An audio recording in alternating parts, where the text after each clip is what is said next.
എല്ലാവർക്കും പുതിയൊരു വീഡിയോയിലേക്ക് സ്വാഗതം. നമ്മൾ ഒരു വീട് നിർമ്മിക്കുമ്പോൾ സിമൻറ്റുമായി ബന്ധപ്പെട്ട പണികൾ കഴിയുമ്പോഴത്തേക്കും അത് നനച്ചു കൊടുക്കാറുണ്ട്. ഇതിനെ ക്യൂറിംഗ് എന്നാണ് പറയുന്നത്. അതുപോലെ തന്നെ വീടിൻ്റെ റൂഫ് സ്ലാബ് ചെയ്ത് കഴിയുമ്പോഴത്തേക്കും അതിന് മുകളിൽ വെള്ളം കെട്ടി നിർത്താറുണ്ട്. ശരിക്കും ഇതിൻ്റെ ആവശ്യമുണ്ടോ? എന്തിനാണ് വെള്ളം നമ്മൾ നനച്ചു കൊടുക്കുന്നത്? എത്ര ദിവസം വരെ അങ്ങനെ വെള്ളം നനച്ചു കൊടുക്കേണ്ടതായിട്ട് വരും? ഇതിനെക്കുറിച്ചാണ് ഈ വീഡിയോയിൽ പ്രധാനമായും ചർച്ച ചെയ്യുന്നത്. വീടുമായി ബന്ധപ്പെട്ട വീഡിയോകൾ ലഭിക്കുന്നതിനായി ഈ ചാനൽ സബ്സ്ക്രൈബ് ചെയ്യുക. വീഡിയോ ഇഷ്ടമായാൽ ലൈക്ക് ചെയ്യുക. നിങ്ങളുടെ അഭിപ്രായങ്ങൾ, സംശയങ്ങൾ കമൻറ്റുകളായി രേഖപ്പെടുത്തുക.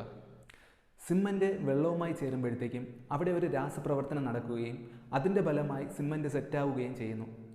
ഈ രാസപ്രവർത്തനത്തെ ഹൈഡ്രേഷൻ എന്നാണ് പറയുന്നത്. സാധാരണയായി വീട് നിർമ്മാണത്തിന് നമ്മൾ ഉപയോഗിക്കുന്നത് പോർട്ട്ലാൻഡ് പൊസാലാന സിമൻ്റാണ്, അല്ലെങ്കിൽ PPC എന്ന് പറയും.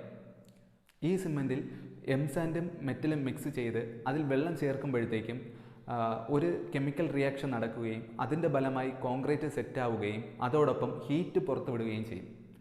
ഇങ്ങനെ പുറത്തുവിടുന്ന ചൂട് കാരണം കോൺക്രീറ്റിൻ്റെ പ്രതലം പെട്ടെന്ന് ഉണങ്ങിപ്പോകാനും അവിടെ ചെറിയ ചെറിയ ക്രാക്കുകൾ ഉണ്ടാവാനും കാരണമാകുന്നു. ഈ ക്രാക്കുകൾ വഴി ഭാവിയിൽ ലീക്ക് ഉണ്ടാവാനും സാധ്യതയുണ്ട്. അതോടൊപ്പം കോൺക്രീറ്റിൻ്റെ സ്ട്രെങ്തിനെയും ഇത് നന്നായിട്ട് ബാധിക്കും. അതുകൊണ്ടാണ് കോൺക്രീറ്റിന് ശേഷം നമ്മൾ നിർബന്ധമായും ക്യൂറിംഗ് ചെയ്യണം എന്ന് പറയുന്നത്. ഇനി എത്ര ദിവസമാണ് നമ്മൾ ഇതുപോലെ ക്യൂറിംഗ് ചെയ്യേണ്ടത്? ഏകദേശം 28 ദിവസമെടുക്കും കോൺക്രീറ്റ് അതിൻ്റെ മാക്സിമം സ്ട്രെങ്ത് കൈവരിക്കാൻ. അപ്പോൾ ഈ 28 ദിവസവും കെമിക്കൽ റിയാക്ഷൻ നടന്നുകൊണ്ടിരിക്കും. അതിൻ്റെ ഫലമായി ചൂട് പുറന്തള്ളപ്പെടും.